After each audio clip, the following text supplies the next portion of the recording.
한국에서 미세먼지로 인한 각종 질병으로 조기 사망하는 사람이 연간 6만 명으로 하루에 약 200명씩 사망하는 꼴입니다. 이는 세계 최고의 자살률 국가인 한국에서 하루 40여 명이 자살하고 코로나19 질병으로 지난 4년 동안 사망한 총 3만 5천 명보다 엄청나게 높은 수치입니다. 미세먼지 때문에 선진국으로 이민 가고 싶다는 국민이 늘고 있기도 합니다. 한편 한국의 미세먼지 농도는 계절별로 큰 차이를 보인다. 봄철에는 중국발 황사와 국내 오염 물질이 결합하여 농도가 급상승하며 겨울철에는 난방과 석탄 사용 증가로 인해 문제가 심화됩니다. 반면 여름철에는 태평양으로부터 오는 강수와 동남풍으로 대기 순환이 되어 상대적으로 농도가 낮아집니다. 이는 여름철에는 겨울철과 반대로 한국의 미세먼지가 북한, 중국으로 날아가서 이웃 국가들의 피해를 준다는 말이기도 합니다. 잠깐 여기서 좋아요, 구독, 댓글 부탁드려요. 한국은 미세먼지 농도가 매우 높은 편에 속합니다. 2022년 기준 한국의 평균 PM2.5 농도는 약 24마이크로미터로 WHO 권장 기준인 5마이크로미터를 크게 초과합니다.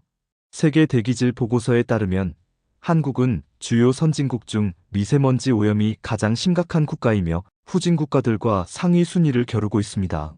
한국은 급속한 산업화와 도시화로 경제적 성장을 이루었지만 그 대가로 심각한 환경 문제에 직면하고 있습니다. 그 중에서도 초미세먼지 문제는 국민 건강에 직간접적으로 큰 영향을 미치는 주요한 이슈 중 하나입니다. 세계보건기구 WHO는 미세먼지를 가장 위험한 대기오염 물질 중 하나로 지정했습니다.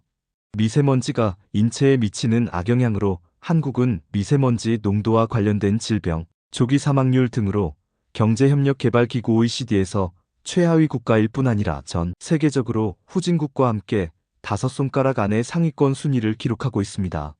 미세먼지 질병으로 인한 국민 건강과 사망률 문제는 국가 발전에도 큰 영향을 미쳐 최저 출생률과 함께 한국의 미래 전망을 어둡게 하여 큰 충격을 주고 있습니다. 무엇보다도 조기 사망률 증가 문제입니다. 초미세먼지는 지름이 각각 2.5마이크로미터와 10마이크로미터 이하인 미세입자로 인체 깊숙이 침투하여 심각한 건강 문제를 야기할 수 있습니다.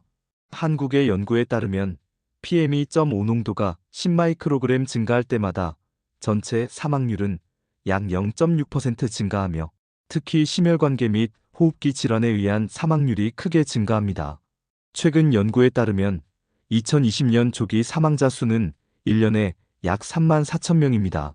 그런데 2021년 9월 세계보건기구 WHO는 대기오염 물질인 초미세먼지 PM2.5의 연평균 기준 가이드라인을 대폭 강화했습니다. 10마이크로그램이던 기준치가 5마이크로그램으로 줄었습니다. 국내에서는 5마이크로그램 안팎의 맑은 공기를 마실 수 있는 날은 1년에 몇 번 안 됩니다. 새로 얻은 농도 마이너스 반응 함수를 적용하면 한국은 연평균 초미세먼지 오염도가 27마이크로그램일 때 기존 방식으로 추산하면 추가 사망이 연간 49,517명이지만 이 방식으로 추산하면 20.1% 늘어난 연간 59,473명이 됐습니다. 하루에 200명씩 사망하는 꼴입니다.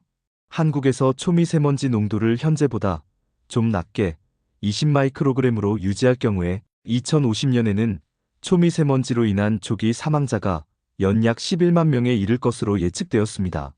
또한 초미세먼지 농도를 우리나라 환경부의 연간 대기환경 희망 기준인 15마이크로그램으로 낮추더라도 2050년 사망자는 약 8만 4천 명에 이를 것으로 예상됩니다. 이러한 결과는 급격한 고령화로 인해 건강 취약계층이 증가하면서 초미세먼지가 공중보건에 큰 위협이 되고 있음을 시사합니다. 미세먼지가 인체에 미치는 영향을 살펴보겠습니다. 초미세먼지와 미세먼지는 인체의 다양한 기관에 심각한 영향을 미칩니다. 특히 눈, 코, 목 등 호흡기뿐만 아니라 뇌, 내장기관 등에도 부정적인 영향을 미칠 수 있습니다. 폐렴, 치매, 지방간, 항생제 내성 증가, 조산화 출생 등을 유발합니다. 먼저 호흡기 관련 질병입니다. 질병관리청에 따르면 미세먼지 노출은 상기도, 감염 및 폐렴 등의 호흡기 질환을 유발하거나 악화시킬 수 있습니다. 미세먼지는 폐와 기관지에 침투하여 염증을 유발하고 천식, 만성폐쇄성폐 질환, 폐암 등의 위험을 높입니다. 특히 초미세먼지는 폐포를 통해 혈류로 침투하여 전신 염증 반응을 일으킬 수 있습니다.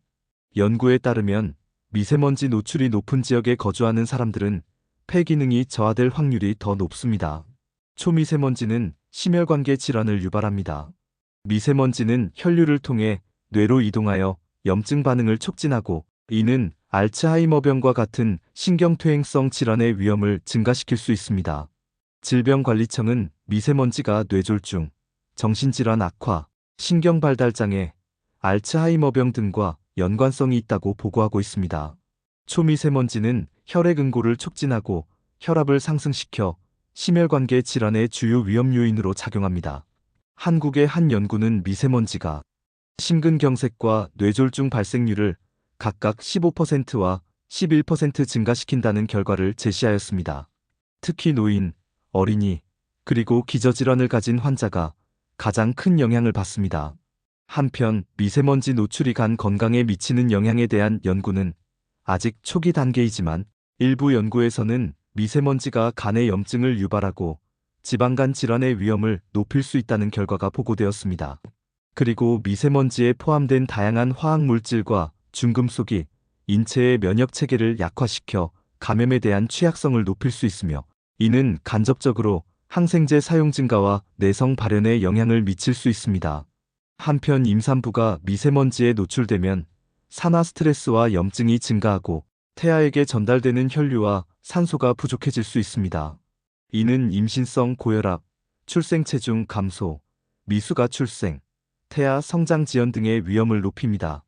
또한 미세먼지는 피부 노화, 안구 건조증, 면역력 저하 등 다양한 문제를 야기한다. 이러한 연구 결과들은 미세먼지가 인체의 다양한 기관에 부정적인 영향을 미치고 있음을 시사합니다. 한편 한국의 미세먼지 문제는 국내 요인과 국외 요인의 결합으로 발생합니다. 국내에서는 화석연료 사용, 산업공정, 그리고 차량 배출가스가 주요 원인입니다.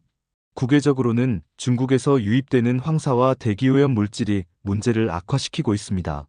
특히 겨울철 난방과 봄철 황사가 결합할 때 미세먼지 농도가 급격히 상승합니다.